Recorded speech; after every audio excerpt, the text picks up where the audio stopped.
right. Here we Hey, are. thank you, Maureen. Thank you for waiting there. Oh, no problem. No, that was great information. I think it's a great setup for, so yeah. Cool. So I'll hand it off to you. Okay, great. All right. Well, thank you so much, everyone.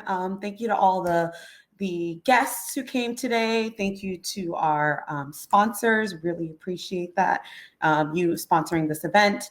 And thank you to every one of you who spent the day with us to discuss one of my favorite topics, which is everything crowdfunding or crowd investing. Today, you heard from some of the biggest heavy hitters and best minds in the crowdfunding industry.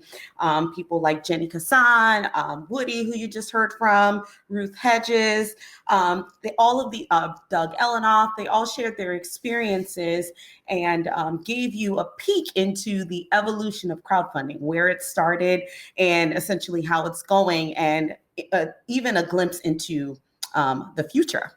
You also heard from practitioners in the industry. You heard from entrepreneurs and startups and their war stories, their experiences, good and bad.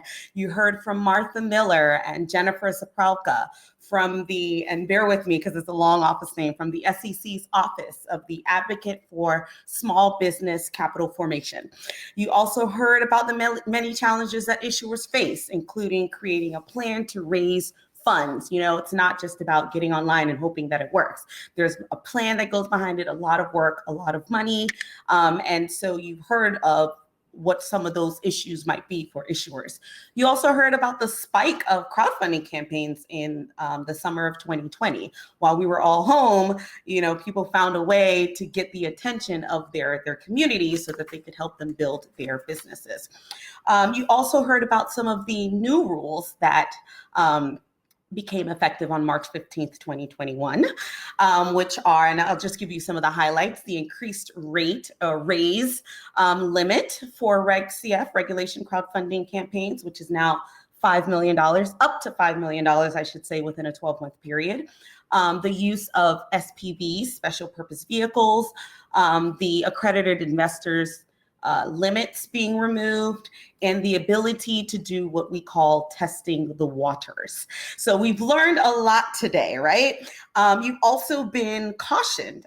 Doug Elenoff said in that first panel this morning, because you can do something doesn't mean you should. And so that is my way of saying, do your own research as an investor, as an issuer, do your own research, and, be honest with yourself about your business and what you can do and what your goals are. We also learned from Martha Miller, which is something that is kind of obvious, but I think when she said it, I was like, I have to repeat this later, that the funding portals, the platforms that are the intermediaries where the investors go and the issuers, the companies go to raise money, they are small businesses too.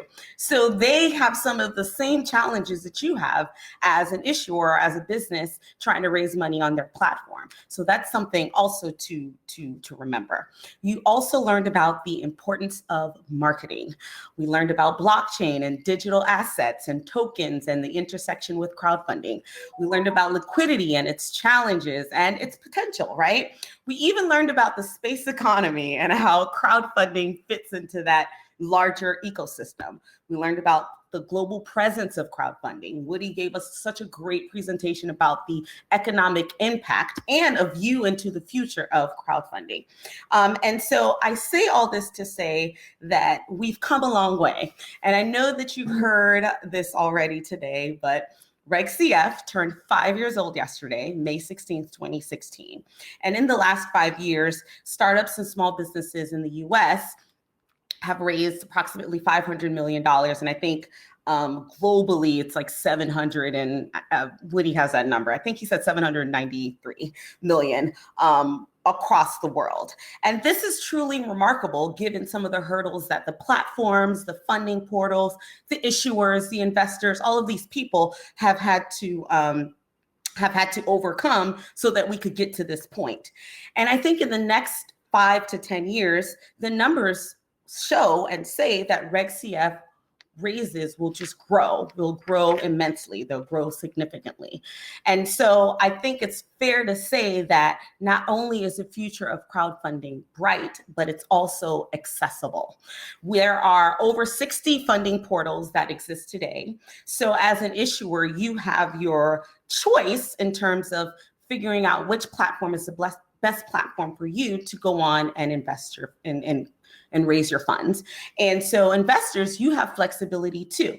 You can go on and check out those platforms and look and see, what terms the campaigns are offering, and look at what you would be interested in terms of, the community you'd want to be part of.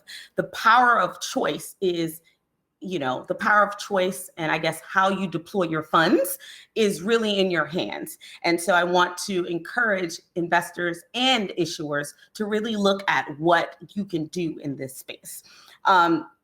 The other thing I wanted to mention about how crowdfunding, how crowdfunding is bright, or the future of crowdfunding is bright and accessible, is that we've noticed that there are more and more angels and institutional investors who are also participating in these different campaigns. And I think that just goes to show, even though they might not have been happy about it 5 years ago, they realize that this is something that is sustainable, and that, building community and growing these businesses in this way is something that's viable and that it's going to stay. So I know I said a lot, but if there are a few things that if you don't remember much about today, even though I tried to list everything in case you missed some things, I want you to go away with 3 takeaways. One is, I've said this already, do your own research, regardless of what side you're on, whether you're an issuer, an investor, funding portal, do your research. Number 2, communicate. I think underlying all of the discussions we had today is the fact that communication is really, really important when you are talking about raising money, building businesses, building community. Again, communicate. And then the last thing I'll say is marketing your business is the lifeline to your community. Tell us about what you're doing. If we don't know what you're doing, how can we support you?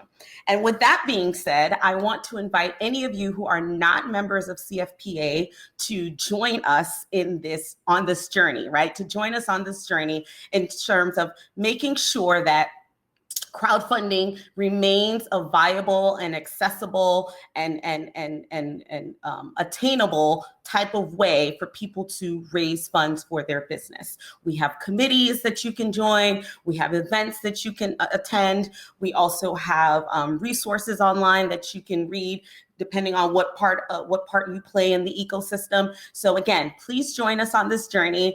I hope to see you in the next event, and thank you so much. Have a good one. Thank you, Maureen, for that excellent closing.